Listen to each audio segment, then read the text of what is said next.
We're going to talk about Delta Airlines in half a second here, but I got some breaking news coming out of downtown Chattanooga. Don't worry, it's not anything particularly tragic, but an inside source tells me that power is out at Erlanger Medical Center, downtown Chattanooga. Power is out at Erlanger Medical Center. Now, don't worry, because if you have a family member who's in the operating room, it's okay. They have saved power there. They have power to the operating rooms and to the emergency room. They have 5 emergency diesel generators, according to my source, which are powering critical systems only. So a lot of the volunteers, in fact, all of the volunteers, the red shirts, you might see them, have been asked to leave because there's not really anything that they can do there for the moment. Air conditioning is out at Erlanger. Really a bad situation for the doctors and for the staff there. It's fortunately not as hot today as it could be. It's only 86 degrees for our high today, and I think 74 for the low.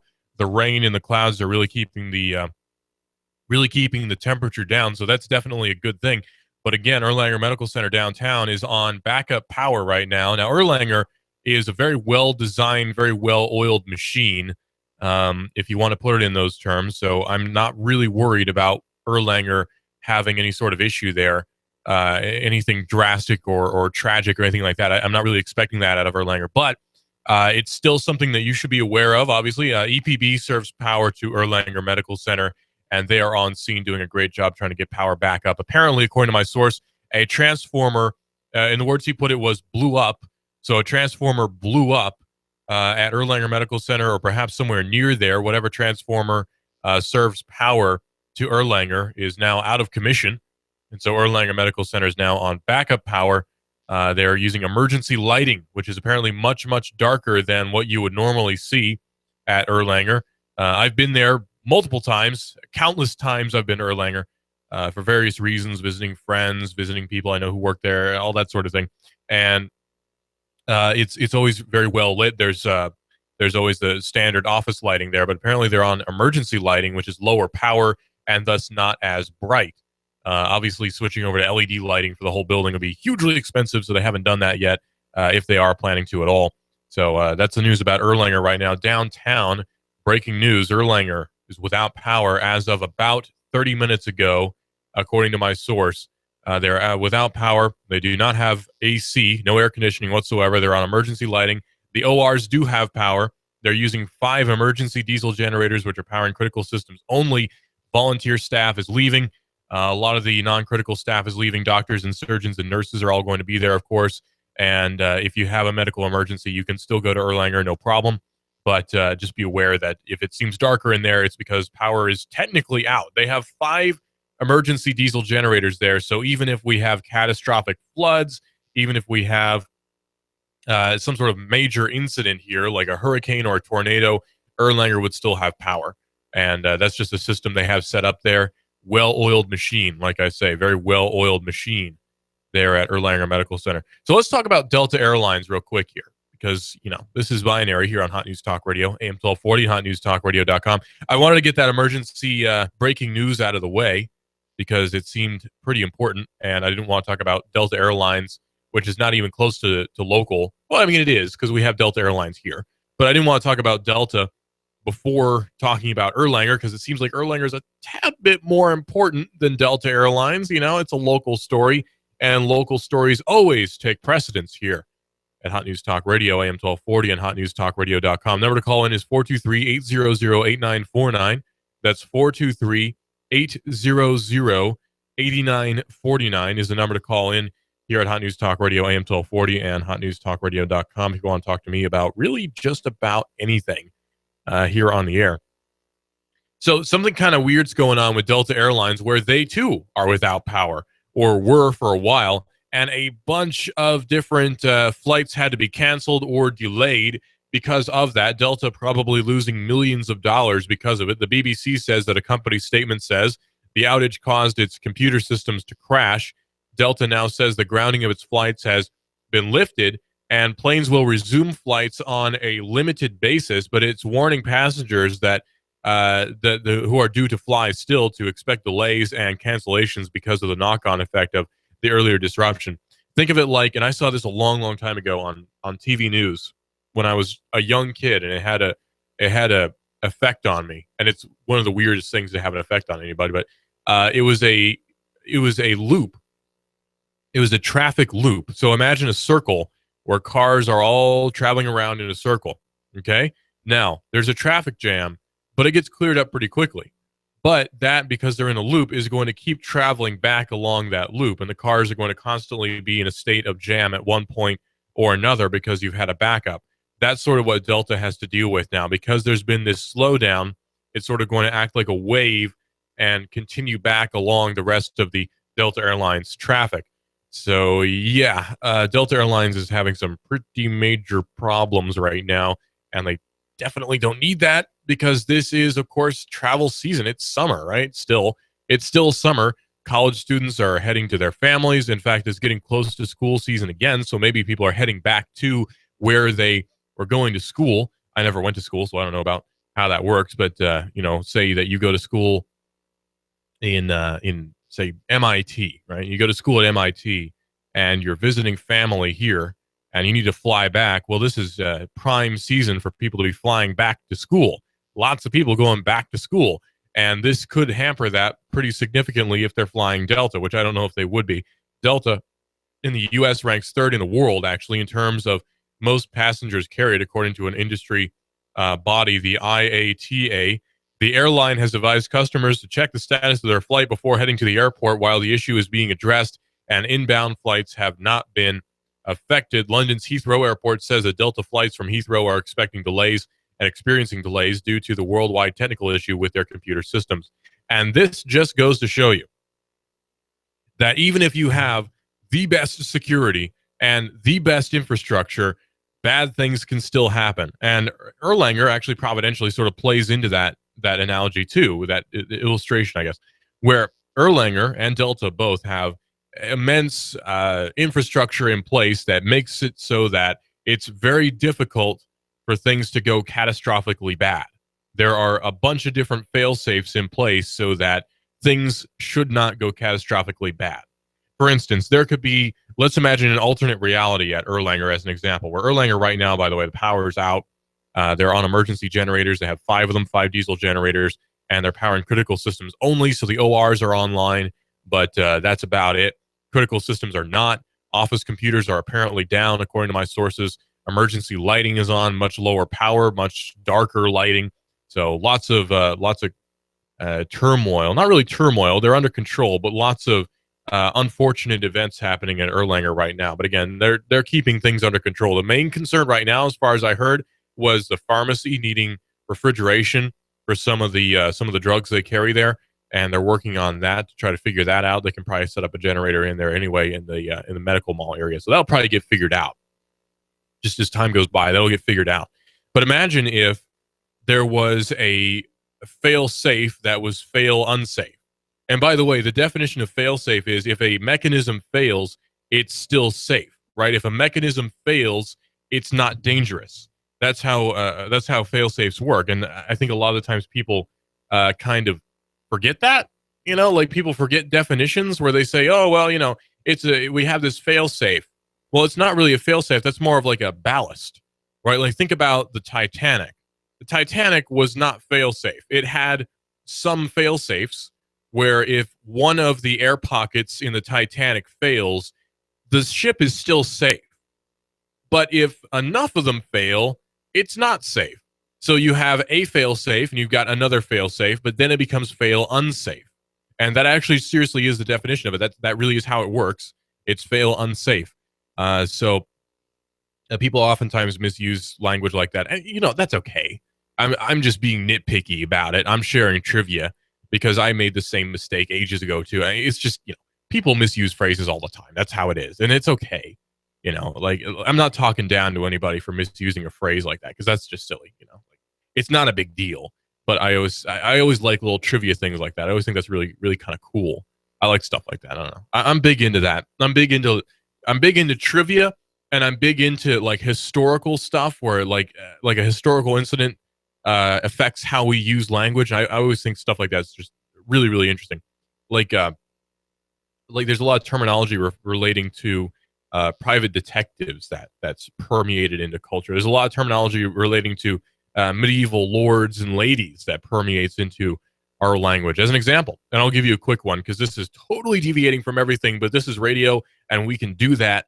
And that's one of the things I love about radio, especially local radio, because I don't have a producer breathing down my neck telling me, you can't talk about that because we have to get on to X topic that I've lined up for you. I don't have that. I'm my own producer here, so we don't have to worry about that. But one thing that I've always thought is really interesting about language is how aristocracy affects it. And one thing, and I'm not knocking aristocracy or lack of it or anything like that. This is just the facts of how it is and how it is now.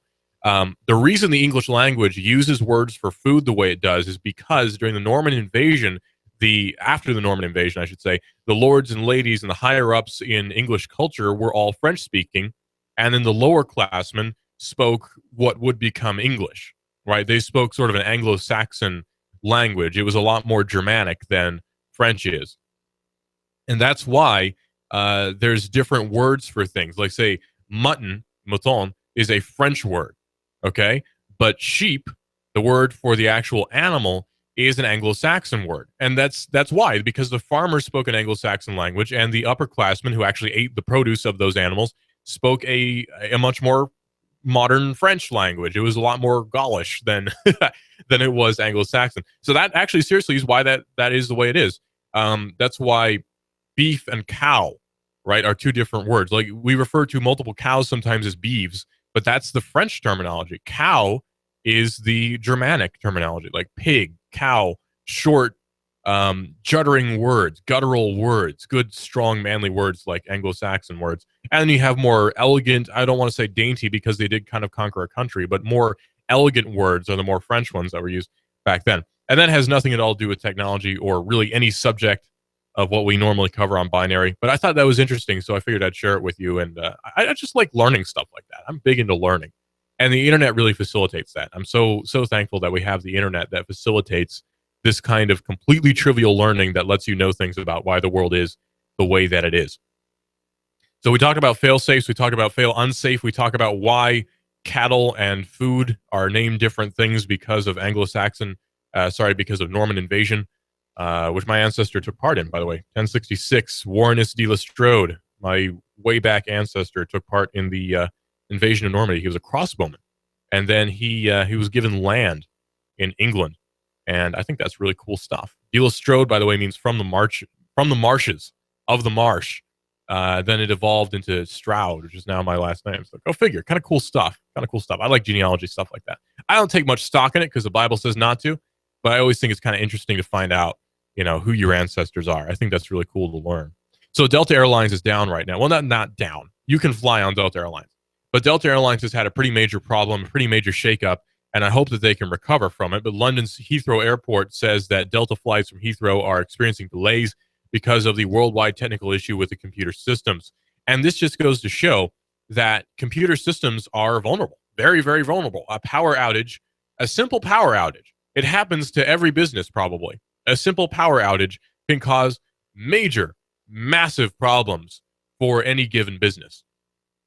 Massive problems, even for one of the biggest airlines in the world, Delta, one of the most expensive, not expensively run, but one of the most significant and highly funded airlines ever, is currently experiencing major money-losing problems because of a power outage, something that we experience probably a few times every year, a power outage, right? I mean, think about our business here, radio. We kind of need power. Every business now needs electricity to run, except for maybe blacksmiths and people who use water wheel mills to make grain to sell bread at an Amish market. They don't need power, and they're lucky. We need power. We need electricity really badly, to the point where we take it for granted so much. Like the internet, it's almost a utility now. We take the internet for granted to such a huge degree, and you don't realize it until you go camping with your family and you're stuck talking to them instead of being able to ignore them and look things up online. And there's a pro and a con to that. On the pro side, you bond with your family. On the con side, you don't know if like a major terrorist attack has happened while you were gone, and you feel disconnected. And I don't think that that's a cultural change because I think people have always wanted to be connected to what's happening around them. It's just that now we have a way to always be connected with what's happening around us. Like people talk about, oh, people these days always on their smartphones. 50 years ago it was, oh, people these days always reading their magazines. And then before then it was, oh, people these days always reading their newspapers. And then before then it was, oh, people these days always reading their books and their manuscripts and their cuneiform language tablets and their smoke signals and their cave paintings. It's one thing after another. So people always complain about how, oh, the kids are always doing this or that. Before then was skateboarding. So, I mean, come on, people, come on. We like to complain about trivial nonsense, which is something that I am kind of an expert in, complaining about trivial nonsense. But still, we like to complain about trivial nonsense because it gives us something to do. Because most people have really boring lives. So we like to complain about something, right? Like, you probably have a more exciting life than I do, I'll admit.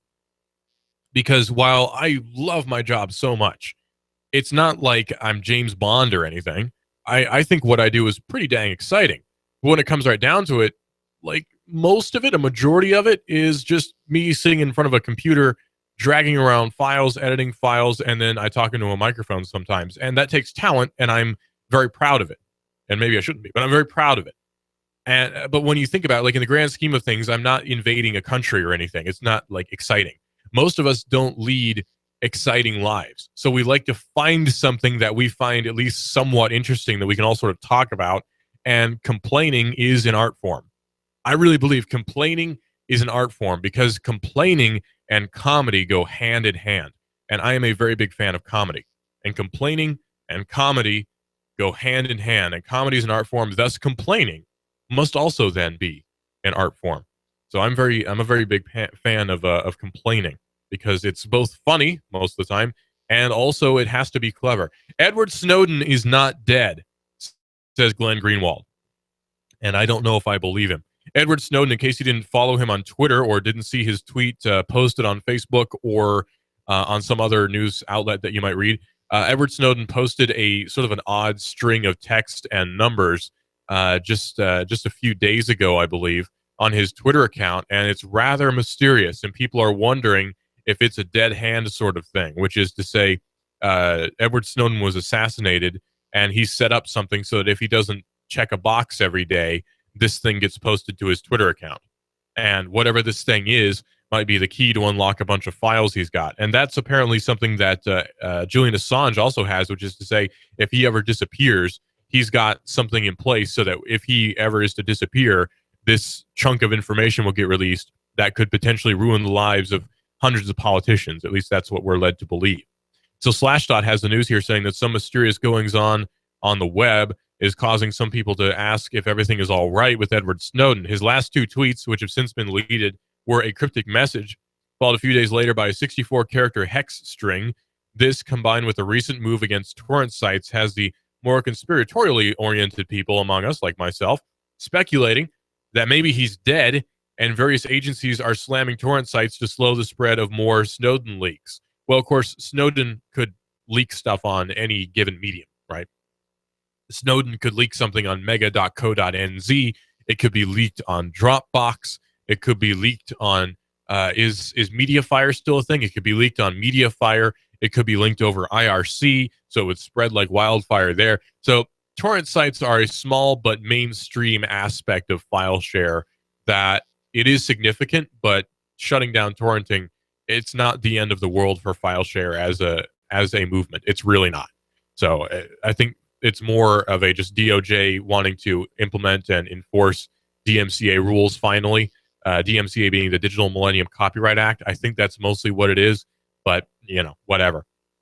So Saturday night, the Inquisitor reported that the cryptic code tweets led many to believe that Snowden may have been either captured or killed, and the codes were the result of a dead man switch, which is designed to release if he did not check into the computer at a certain time. However, a journalist with The Intercept who has worked with Snowden says that Snowden is fine, but would not elaborate further. Glenn Greenwald tweeted simply, "He's fine," while Snowden's first tweet was reported as "It's time."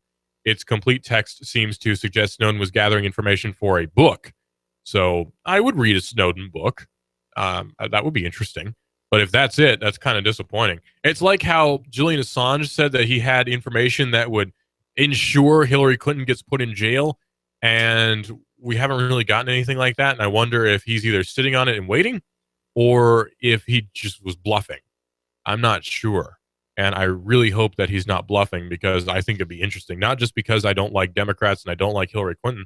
I think it would just be an interesting political move just in the political ethos of America. I think it'd be interesting if someone got a presidential candidate indicted. I wouldn't care who it was. Just a presidential candidate indicted is interesting enough for me. This is Binary here on Hot News Talk Radio. Stick around. You give us 12 minutes and 40 seconds, we'll give you Chattanooga and the world. News Talk 1240. They're soaring worldwide. Prices for gold and silver are soaring worldwide. Rick Davis wants you to take advantage of them. Go to Rick Davis right now. Rick Davis Gold and Silver and get yours today. Your cash, and more cash. Go ahead, take advantage of them. Gold is soaring past $1,350 an ounce. That's 1,350 an ounce. Silver is out of this world too. Buy and sell at Rick Davis Gold and Diamonds. Gold, silver, jewelry, rings, watches. Rick Davis has got what you want. Right on. Cash, and more cash. Rick Davis has got so much cash it's as tall as a billboard. And he wants to stuff it in your pocket. Cash, and more cash. Yours for the asking. Come on in today and watch metals rise up as high as Rick's billboard. Rick Davis Gold and Diamond, 5301 Brainerd Road. You know where it is. Come get your cash, and more cash. Rubber's tough, but foam rubber is soft. Foam rubber is the star at Stuff It Upholstery, which uses it to revive your couch, your embarrassing easy chair, your boat seat cushions. Stuff It Foam Rubber in Hickson covers Chattanooga and surrounding areas. Don't throw out that favorite easy chair that's grown haggard and barbaric. New life for your seat cushions. Premium auto-grade rubber foam for your restaurant, church, or business. Stuff It Upholstery brings comfort and relief. Go ahead, skid away from flat, dull, and droopy cushions. Relax, restore, revive. When comfort matters, Stuff It. 4608 Hickson Pike, 877-1616. Ask for Larry. That's 877-1616.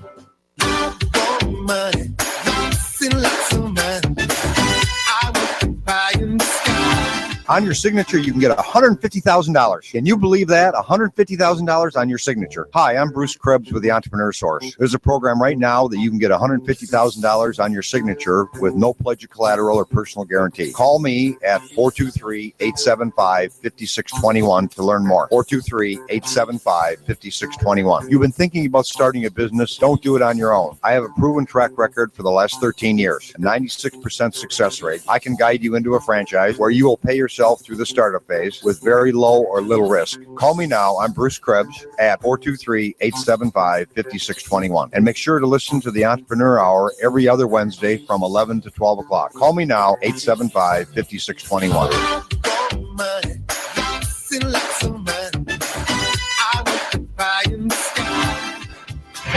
I'm blowing everything up. We're starting over. I'm doing a new show. I want guys who push it to the middle of the table and go over the top. Take a risk, fail miserably. I'm right, and I'm not wrong, and I'll never back down. Conflict works. Allow it.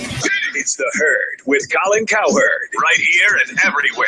Noon Eastern. You give us 12 minutes and 40 seconds, we'll give you Chattanooga and the world. News Talk 1240. Hot 1240 Hot News Talk Radio with your Hot News Now update. A child is missing in the Tennessee Valley out of Bradley County, and you could be the one to help find her. Officials say that 2-year-old Skylar Lachey Wilson went missing. She's 2 feet tall, 24 pounds. She was last seen on August 7, 2016 in Cleveland. She has brown hair and brown eyes. She's apparently with her non-custodial father driving a black Kia Soul. Tennessee tag V2631U. That's Tennessee tag V2631U. If you have any info, call the TBI at 1-800-TBI-FIND. Marquise Jackson, who's 24, was found dead on Water Street on Saturday night. Police got there when they got word of gunshots fired. They found the victim lying on the street, pierced by multiple bullets. He succumbed to his injuries in a pool of blood lying in the street. If you have any information, call 423-698-2525. Marquise Jackson killed on Water Street. If it's going on in the Tennessee Valley, it's going on Hot 1240 Hot News Talk Radio. Make sure you like us on Facebook and follow us on the TuneIn Radio app on your smartphone.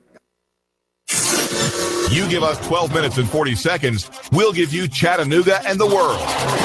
News Talk 1240. Pretty tropical out there through the afternoon. Hot highs 90 to 93 with widely scattered showers and storms popping up and moving from east to west. Tonight, lingering showers diminishing late lows into the lower 70s, some late fog. For Tuesday and Wednesday, a few isolated afternoon storms, highs near 90. Dr. Ron Phillips has released the most important book he's ever written, The Unraveling of America. He pulls back the curtain and exposes those who are pulling the strings and unraveling the fabric of America. Available at Amazon or ronphillips.org. And I'm Source Gene 12 Chief Meteorologist Patrick Ward. On AM 1240, Hot News Talk Radio. My family just bought a TV. And we bought it from Jet. And I'm not advertising for them, but we bought it from jet.com because it was cheap and it was good and it was a Roku TV and it didn't have a camera or a microphone in it, so it wasn't a creepy smart TV like Samsung makes where they spy on you and it's creepy. We don't have one of those. So instead we got it from Jet, and apparently I just found out here, Walmart confirms it's going to be buying jet.com for $3 billion. $3 billion. That's one of those money amounts where I can't even conceive how much money that is because it's way too much money for me to even comprehend. Can you picture $3 billion of anything? Imagine picture this in your head. Imagine a blank area, right? Okay, let's think of it this way. Imagine an ocean. All you can see is the ocean. Now, let's drop in 3 billion of something. Can you visualize how much that is? Like imagine, let's make it easy. 3 billion rubber ducks that float on top of this vast ocean that you have in your head. Can you picture 3 billion of those? You're probably picturing a lot, yeah, but can you picture 3 billion? Because in my head, I can roughly picture 100 of something, right? Like I've seen 100 of enough things to know what 100 roughly looks like. Like I can give a rough estimation of what 100 rubber ducks floating in an ocean might look like. I might even be able to do 1,000 or 10,000. But past that, it's hard to comprehend how much that is. Can you imagine 3 billion of anything? 3 billion rubber ducks floating in a giant ocean that you have in your mind. Does that work for you? Because it doesn't for me. Let me know what you think. 423-800-8949 is the number to call in. That's 423-800-8949. I want to sort of paint that mental picture because 3 billion is a lot. And I'm not knocking the deal. Like, a lot of people love to do the thing where, oh, look how bad corporate America is. Look how bad everything is. Look, they're spending money. And I don't like it when corporations spend money, because when corporations spend money, it means they're not giving me money. And I'm upset when that happens. We need to redistribute the wealth. We got to give some of that corporate money to some of the poor people who don't produce anything, but we need to give some of that corporate money to poor people. Never mind like charities or anything like that Walmart probably donates to. Never mind that. They need to give some of that corporate money. They need to be made to give some of that corporate money to poor people, because poor people deserve it more than people who work hard. That's how it works. Because poor people have a bad shake, and poor people are disadvantaged. And so those who are disadvantaged should be helped by the corporations, but the corporations should be made by the government to help the poor people, I think. That's how it works in my mind. Now, granted, I was dropped on my head several times as a child. That's how it works in my mind. You see how the narrative doesn't really work, though? It's like, we need to force this entity to do this thing that I want it to do, because in my head, that's the best course of action. Never mind hundreds of years of established theory on free markets, on capitalism, on how corporations work. We'll just throw that all away and say, actually, that doesn't work. My brand new idea that I learned in college from my Marxist professor is a better idea than what's been established for hundreds of years as a working system. We'll just throw that all away because my professor, who also was my women's studies professor, coincidentally, told me that companies are bad, poor people are better, and we should make companies give poor people more money, and we should also tax CEOs probably something like 75%, because I think that's reasonable. because my women's studies professor told me so, which is totally outside the realm of her qualification, but that's what she told me. So I'm going to go with that. You see how broken that narrative is? I hate crap like that because, like people, and I'm not qualified either. Granted, I'm not like a market analyst or anything, but I have business experience. I have experience with being in a business, a small business, and talking to other business people, which is probably more than a lot of these other people have done. And I don't mean every other person who's Marxist, but I mean every other person who's spouting like, oh, make them pay 75% because they don't deserve it, yada, yada. It's the narrative doesn't work because suddenly now the system is broken. You've broken it because you feel it's the best course of action. Ridiculous. And I'm not knocking poor people either. I do think poor people should be helped. I just don't think it's the government's job to do it. That's the thing. I don't think it's the government's job to forcibly take money from one entity and move it to another because the government tends to be really bad at markets. Government tends to be very bad at making markets work because that goes against how markets work. Market manipulation is the opposite of how free markets work. So now you have a government entity that's dictating how this market should work. That's the opposite of how free markets work. Now you have controlled capitalism or crony capitalism, where now the government's in control of supply and demand, which now turns into socialism very easily. And we all know that doesn't work. I don't care what you say. Oh, my specific brand of communism, which was written about by Karl Marx in 1860 something, that hasn't been tried yet. We got to try that out first. Sorry, kid, but doesn't work that way. Because every single time I've ever seen or read about communism being tried, it's ended with lots of people dead and more people in poverty and even more people at the top with even more resources than those who are on the bottom, which sort of defeats the whole theory of the socialist system, the communist system. So don't give me that crap where you're like, well, if we just took the money from the rich and gave it to the poor people, then maybe we could fix things. Sorry, dude. Doesn't work that way because people are messed up. And believe it or not, a free market system works because it defeats the whole people being messed up thing in more ways than control can, because control necessitates someone setting the rules. And if someone sets the rules, eventually that person who sets the rules without fail is going to be a terrible despot. And that's always how it works. Always. And the funny thing is, despite all that, you're going to have a free market underlying the despotism because you can't get rid of a free market. It doesn't work. It's been tried, but it doesn't work. Because in the Soviet Union, you had kids who were selling blue jeans for the equivalent of like $100 US because they were expensive. Now, granted, you can buy $100 jeans here in the US too, but these were like Levi standard jeans that you buy for $30 here now in today dollars, not $1985.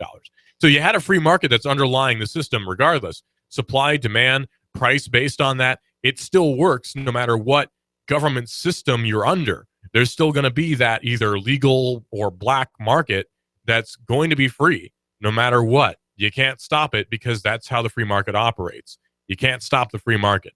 It's like this. This is how I've described it before. Think of the free market like a river, right? And you can throw whatever you want in the river, but it's always going to flow around it one way or another. You can even dam up the river, but it's going to overflow at some point. It's going to eventually erode what you've built up and burst through, and you have free market again. You can't get rid of a free market. It's something that always existed, is going to continue existing, and is probably going to exist way after we are all dead. It's existed way before we were all born, since the beginning of time, and it's going to keep existing way after we are all dead, because that is both human nature and just the law of economics. Free market reigns no matter what. And I know I don't have that college education, but what I do have is real world experience, which I think more people should value more than a diploma or a degree, a piece of paper that says I spent my life savings on something that hasn't given me any real world experience whatsoever. It's ridiculous to me that we value sheets of paper and lots of money spent on frivolous activities. Then we value that more than we value actual experience in the workforce. And that's just crazy to me. And I understand the frustration of the student. I really do. I know lots of people who went to college and regretted it almost immediately after they went in. I know a guy who works in network security, and he says flat out he could have gotten into his job without having gone to college. It was just about talking to the right people, showing off your skills enough, and getting in. He didn't have to have the degree that he got, which was, I believe, a bachelor's in network administration or network security. I don't recall at the moment, but nevertheless, he had a degree. And he didn't need it. And I know a lot of people in communications, the field that I'm in right now, where I didn't go to college. I instead got an internship at 16. I couldn't even drive yet. Had an internship at 16, and now I am where I am. And there are people who are my age right now who are still in college wanting to do what I do. And that's not because I'm so great. It's because the system they've gotten themselves into is so terrible. We don't need college anymore in the age of the internet, honestly. We don't need it, at least in the way that we have it now. Because it used to be college was for, I don't want to say higher ups, but it was for people who wanted to be in a very specific set of employment, right? Like very specific. College was not for everyone because it was not meant to be for everyone. But somehow it got to the point where everyone needs a college degree for some reason. Everyone's got to get that college degree in marketing or liberal arts or whatever. You know, marketing and business tend to be the more useful degrees, I suppose. But there's hundreds of people with MBAs, and they're becoming more and more useless as time goes on. Engineering, however, is a field where I would say you do need a college degree for engineering because there's a lot of skill involved. There's a lot of prerequisite knowledge, and you don't want to hire someone who you don't know is qualified or not. It's not something that's easily provable. Like, yes, look, I am qualified to be an engineer because look at this, spreadsheet I did. You want a sheet of paper that says, yes, this guy went to this school, which we know is good at teaching engineering. So engineering, I can understand. And even network security and other fields, engineering fields especially, I understand why you want a degree for that. I'm not saying college is useless entirely, but I don't get why everyone and their brother now wants a college degree for jobs that they're not going to get probably. Because most of the people who get out of college now don't have jobs. I mean, the workforce engagement in America right now is abysmal. It's like next to nothing. I think if I remember right, the number is like 43% workforce engagement, I believe. I can look it up easily enough, but it's a low number. It's a very low percentage of Americans right now who are actually in the labor force. That's, of course, of people polled. But still, it's like what the labor force participation rate is right now in the U.S.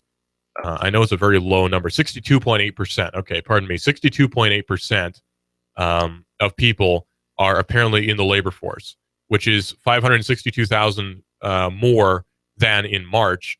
But the labor participation rate dropped to 62.8%, which is a near 38-year low, following 4 straight months of slight improvement. But what they don't tell you is, 62.8% sounds pretty okay. That's more than half of people. But that's still 40-something percent, 48% who are not involved in labor. And that's kind of a big deal. Now, I will grant you, technically, I'm not either, because I'm not an employee of any entity. So technically, I'm not in that margin either. So maybe that's sort of where that comes in. Maybe there are a lot of people who are like me who aren't employees, but they are still working, if that makes any sense. I know that shatters a lot of ideas about how jobs are supposed to work, right? Like, oh man, you're supposed to get, you're supposed to sign a W-2 and all these tax forms in order to have a job. Well, I mean, no, not necessarily, because you can still be, say, a private contractor. You can have a company yourself, an LLC, which then gets contracted to do a job for another company. That happens all the time, and smart business people do that all the time. Ask Bruce Krebs about that. Bruce Krebs with the Entrepreneur Source. He recommends a lot of these things where you set up your own business, and he can walk you through the whole process. Bruce Krebs over at the Entrepreneur Source. Check him out. Look up Bruce Krebs here in Chattanooga. That's BRUCE, Bruce, KREBS, Bruce Krebs. And he can help you get a job. It's not just I'm burned out on the economic situation that we're in right now. It's you could actually get a job that does pay well. It's just not your standard job that you might be used to. It's not I have an employer and I do what he tells me sort of job. It's more you're working for yourself, making your own living. And there are fewer and fewer people who are willing to do that. And I'm among those people, honestly. That's a frightening idea to me. But America was built on frightening ideas. America was built on people who were willing to take risks. That's why we have the big economy that we have. People are willing to take risks economically. And those risks, a lot of the time, not all the time, but a lot of the time, pay off very well. I'm becoming increasingly patriotic as I watch the Olympics, by the way. And I want to let you know about a silent auction that's going on Thursday, August the 11th, from the Knights of Columbus, the Holy Spirit Knights of Columbus, a silent auction. It's the third dinner/silent auction to support individuals with intellectual disabilities, certainly a worthy cause. Thursday, August the 11th at 5:30 p.m. at the HSCC Parish Hall. $10 a person with a grilled chicken dinner, $5 for youth 12 and under, and door prizes and 170 plus auction items. Total value near $10,000. The silent auction closes promptly at 7:30 p.m., so a very short period of time there. Proceeds are split 50-50 to Orange Grove and the Tennessee KOCMR Fund. Orange Grove definitely needs your help, especially after that federal intrusion that caused a lot of good people to be out of their good jobs. I think Orange Grove does a great job, or did a great job at what it did, employing people who otherwise would be unfortunately looked down upon by less open-minded people, right? Orange Grove hired a lot of really great people. You know, I do recycling in our family. We recycle. And I've been to Orange Grove quite a few times. And let me tell you, some of the people there who I met, who I talked to, some of the best, nicest people you will ever talk to at Orange Grove. And I'm not being paid to say that. I'm saying it of my own accord freely. And I really believe that organizations like that are what we need, not some big, look, the government has redistributed a bunch of wealth in this organization and is going to be hiring a bunch of people who otherwise would not be hired to do soul-sucking government jobs. They're going to be filing paperwork. Isn't that great? That's not a happy job or a happy existence, but organizations like Orange Grove, and not even necessarily specifically naming Orange Grove, but other organizations like it, do good work, putting people at work. And when we say the phrase these days in America, put you to work, that sounds negative. We shouldn't think of that as a negative thing. I can put this guy to work. It's not exploitive. It's I can help him by putting him to work, giving this guy a job, right? I can help this person. That's a free market, local economy mindset. And technology could really help that out. If there's an index or like a Craigslist for people who needed work like that, that would be great. That would be excellent. Technology can play a big part in that. So it's really interesting to me how how things are these days, where we think about working almost negatively. We really shouldn't, because more people should be working. Work is, for some reason, thought of as a negative thing these days. I'm not sure why. I'm lazy. I don't like the idea necessarily of work because I'm lazy, but I enjoy what I do. I don't think of what I do as work because it's a job and it is work, but I don't think of what I do as a worky job, right? And if I really enjoyed whatever else I did, I wouldn't think of it as a worky kind of job, because I can make myself enjoy things where otherwise maybe I wouldn't. So that's the situation that we're in today. Unfortunately, not just American youth, but American ideal is just it's anti-work for some reason, anti-labor, which seems kind of odd because of all the socialists that we have these days. Watching the Olympics has made me very sort of patriotic, though, about the American spirit, right? The American attitude. I'm watching the Olympics, right? And I was watching actually the USA basketball team going against China, which was, that's not really a fair match, I guess. And I'm not hugely into basketball, but when I was watching that, I was thinking, man, these American players seem like really fun guys. And maybe this is my prejudice showing, but I just couldn't see myself chilling out with some of the Chinese players because they looked really sort of serious. They looked, I don't want to say stern, because I do think they were having fun, but they seemed like they were playing almost because they like had to. And I noticed that with a lot of the other teams. They seem like they're playing kind of because they have to, right? And I think that's part of what makes America the best at a lot of things, is our attitude towards things is a lot of the times very, very positive because we know how to make the best of things. We'll take a bad situation and make it better with humor or sarcasm or what have you. And the British do this too. They're famous for it. And I think we inherit that from our English heritage a lot, is we can make a bad situation or an unpleasant situation bearable with humor and messing around and joking and having a good time. And we can have a good time, it seems like, no matter what the situation. And I think that's a lot of the reason why we're good at the Olympics. We have a huge population, so there's a huge pool of people to select from. That's part of why Russia's good too.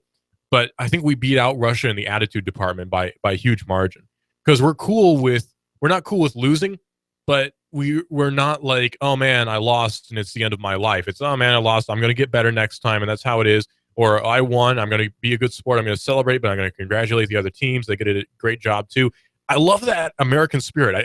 And maybe American spirit's the wrong way to put it, but I love that American attitude. And it just seems so cool to me to see that in other people. I just love that. I don't know. I really like the Olympics. I'm really, really digging it. Colin Cowherd's coming up next. He's probably going to talk about the Olympics too. He might even talk about the USA versus China game, which was like 52-111. American win. Great game. I had more fun watching that basketball game than I had watching probably any other sports event. Colin Cowherd up next. News Talk 1240 AM 1240. Hot News Talk